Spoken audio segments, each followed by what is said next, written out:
And a very big hello and welcome to A World Gone Mad, Season 1, Episode 45, another episode. I'm your host, Jeff Allen Wolf. Now, I received a few emails and texts from last episode saying it was kind of a dark one. They didn't disagree with what I said. They said I was spot on, but it was a little bit dark. And I want to do something a little different this episode, considering Thanksgiving is coming up shortly. But before I do that, let's go over some important things in the news. All of us are waiting to see what happens next with Trump's new administration. We know Matt Gaetz obviously is no longer going to be considered for Attorney General, and the angels sing out in heaven, and the daisies and the daffodils dance in the meadows. As one listener wrote to me, one down, the rest to go. Let's see if the Republicans show any more backbone stopping RFK, Hegestead, McMahon, and Gabbard, being confirmed. And I said last week, I doubt it, and I'm still sticking to that. I don't think the Republicans have any backbone against Donald.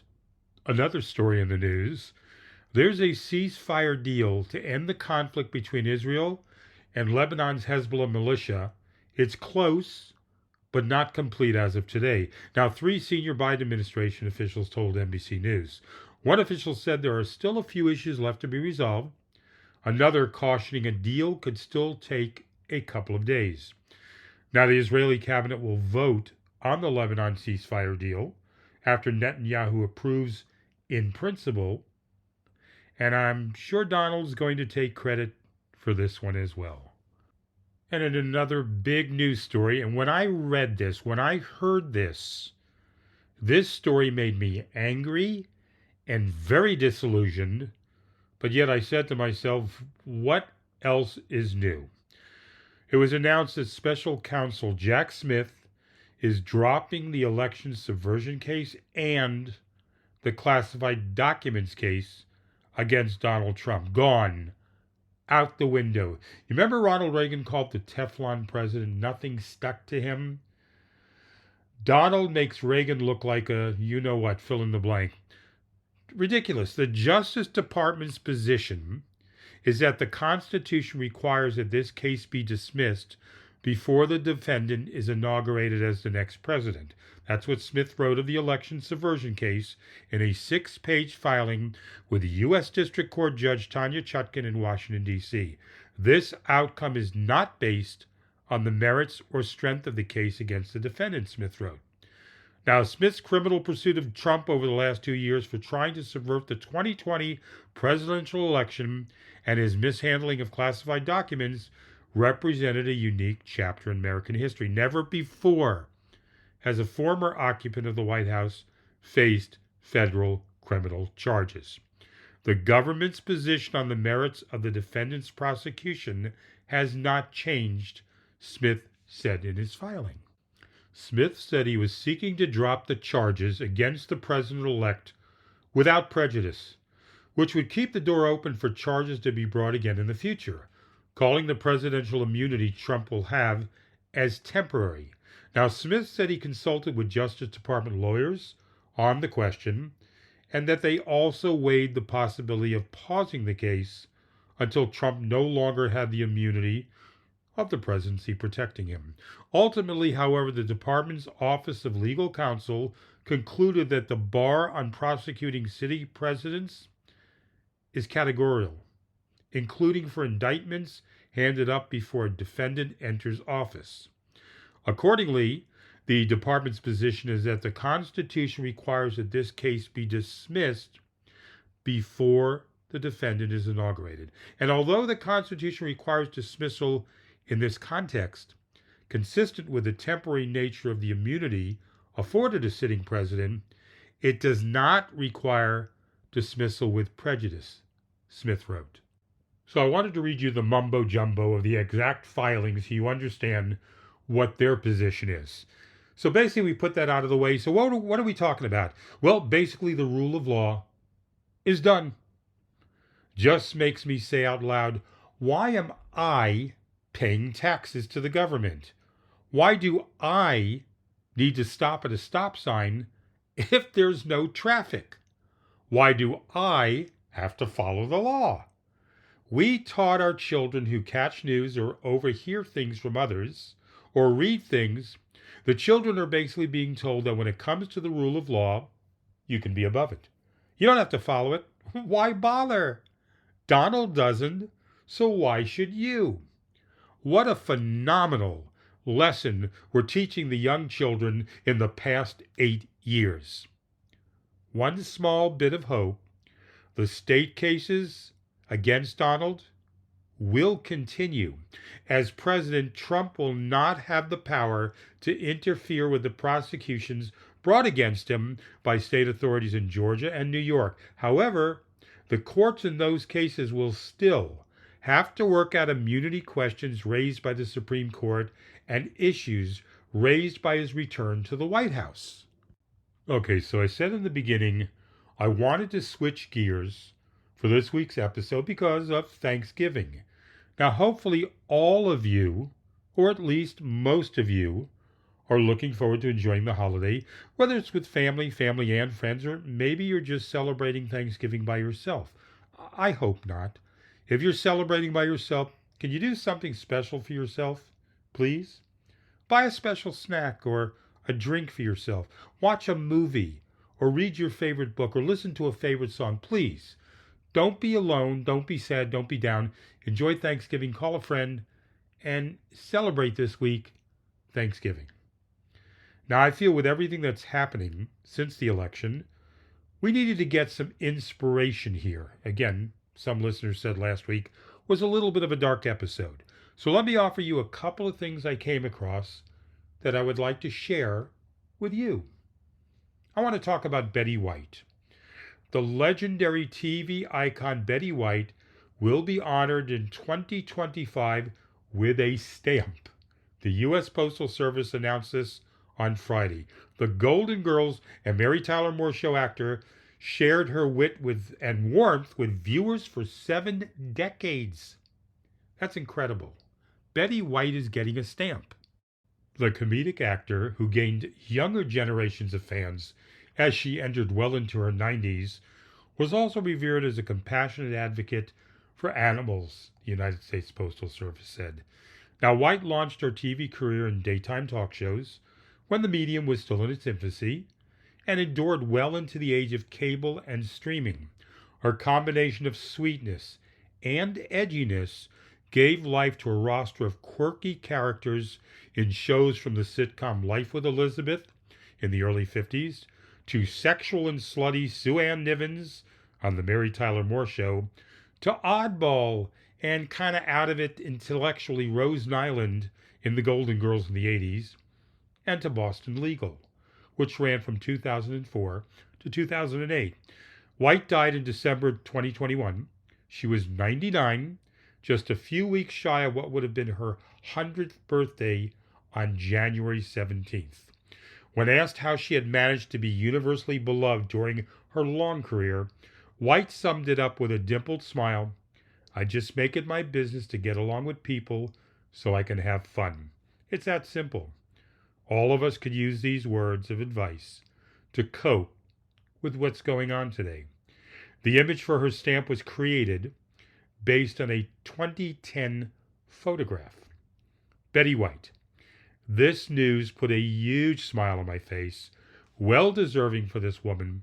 With all the joy she brought to millions of people throughout her career, a tip of my hat and a bow to this talented and gracious woman.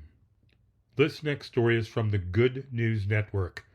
Researchers have developed an AI-powered model that can determine in 10 seconds during surgery if any part of a cancerous brain tumor that could be removed still remains. That's incredible.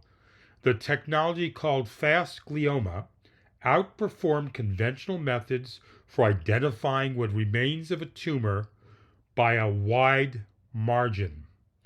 According to the research team led by the universities of Michigan and California and the paper they published. Now, fast glioma is an artificial intelligence-based diagnostic system that has the potential to change the field of neurosurgery by immediately improving comprehensive management of patients with diffuse gliomas, said senior author Todd Holland, a neurosurgeon at University of Michigan Health.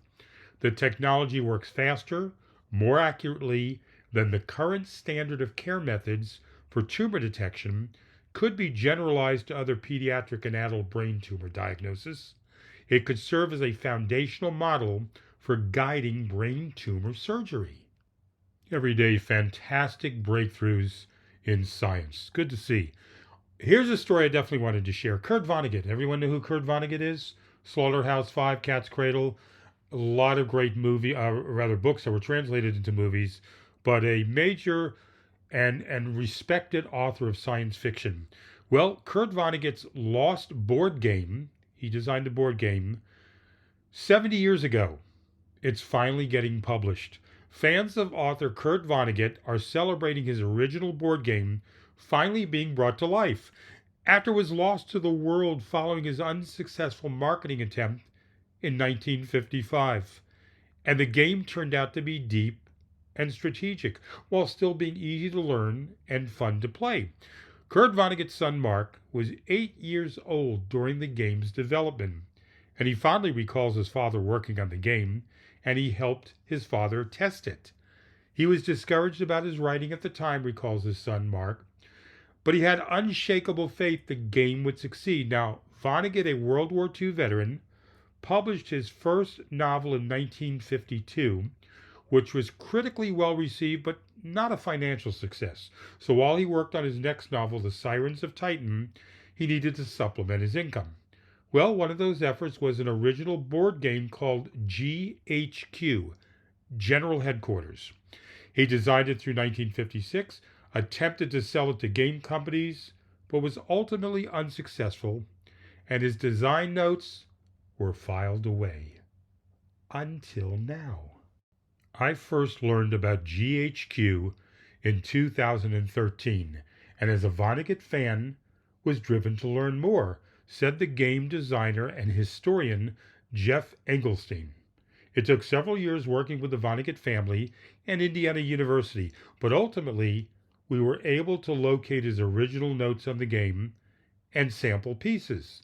Now Engelstein then turned to Barnes & Noble, found an ideal partner to help bring GHQ to life for Vonnegut fans, of which there are millions. Now, when Jeff approached me about the Kurt Vonnegut board game, I knew he had to be a part of the story, said Barnes & Noble Senior Merchandise Manager of Toys and Games, Sabrina Falcone, who helped bring the project to fruition. Now, Barnes & Noble, which opened dozens of new stores across the U.S. in the last year, is currently the exclusive retailer for GHQ. The game sells for $34.95. Aaron Clark from California is a tabletop game enthusiast who highly recommends the game. When first hearing about this title, it was an instant buy, if only for the historical nature of early game design. That said, GHQ delivers much more than just an interesting curiosity. Rather, there is a deep and engaging game here, he said, and it's also very, very fun. During the fast and strategic two-person battle game, played on an 8x8-inch checkerboard, players can command infantry, armored vehicles, artillery, and the powerful airborne regiment maneuvering to capture the opposing headquarters. This is recommended for ages 14 and up. GHQ, the game, usually takes about 20 to 40 minutes to complete, features wooden pieces, and a 24-page commentary booklet showing Kurt Vonnegut's design notes to give insight into his creative process. Way to go, Kurt. 70 years, but finally got it published. This is the story about a golden doodle in terrible trouble. A couple in Arkansas have emptied their savings and wedding fund to try and save a 10-month-old dog found stricken by the side of the road. Weeks have passed, and their love has inspired $39,000 in donations to help save the pooch and replace the money they so self-sacrificingly forked over for emergency surgery. It was Halloween Day this year when Dylan McKay was leaving work that he saw on Facebook a notice that a golden doodle had been seen on the side of the road apparently injured near his home. She had been struck by a vehicle in a hit and run, he wrote in a Facebook post about the ordeal. It had been raining all day, and the dog was wet. I gathered towels and blankets, sped to the location. The dog was still there, with her back legs bloodied and broken and unable to move. Some strangers helped lift the dog into McKay's car when he made the fateful choice to speed towards the nearest emergency hospital. Despite her life-threatening injuries, the dog did not whine. She did not growl. She tried to crawl towards me and laid her head on my lap, he wrote. Joined later by his fiancée Emily Roberts, McKay stood at Greenbrier Animal Hospital and was told that no microchip was present and that any and all expenses would fall on the young man just beginning to make his way in life. I decided in that moment that I would do whatever was necessary to help this puppy. She deserved a chance at life, he wrote in a GoFundMe set up with Roberts to take care of the dog, which they named Acklin.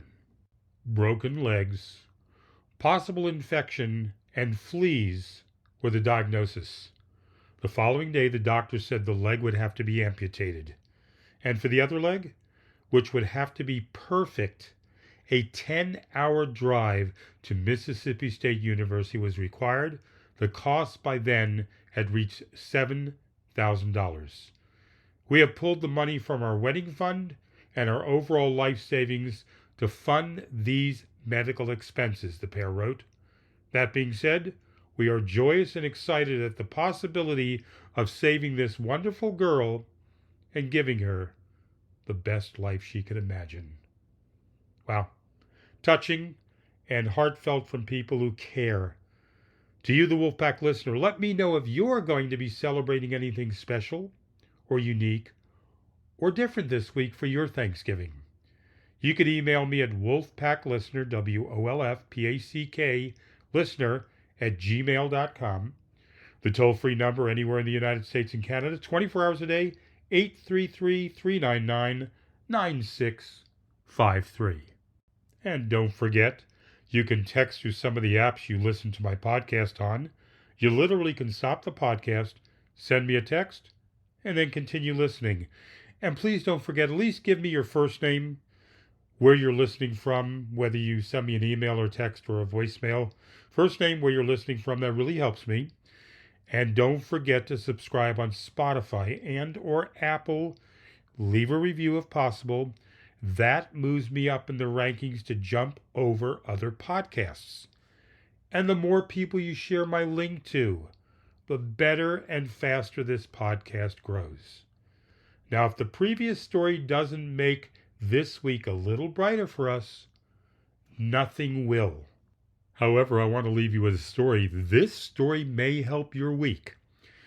A 12-year-old schoolgirl who was losing her sight was stunned when her favorite actress, Kate Winslet, helped her fulfill her visual bucket list. Not only did the Titanic star donate $5,000 so Lily Ray could see the Northern Lights, she also invited her and her mother to join her for a night at the theater in London. The girl who lives in Nottingham, England, was diagnosed with Stargardt disease last December. This is an inherited condition that causes blurriness in the central part of the eye. Now, her mom, Emma, set up a GoFundMe campaign to help her daughter enjoy as many visual experiences before her sight worsens. And the Oscar-winning actress, Kate Winslet, was so touched by her brave battle that she reached out to do something personally. Lily Ray and Emma traveled to London to meet Kate before the trio went to the Barbican Theatre to watch the play My Neighbor Totoro. It just felt like we'd known each other forever, said Emma. Kate was very, very welcoming. It sounds like a funny thing to say, but she was just, very normal, very humble.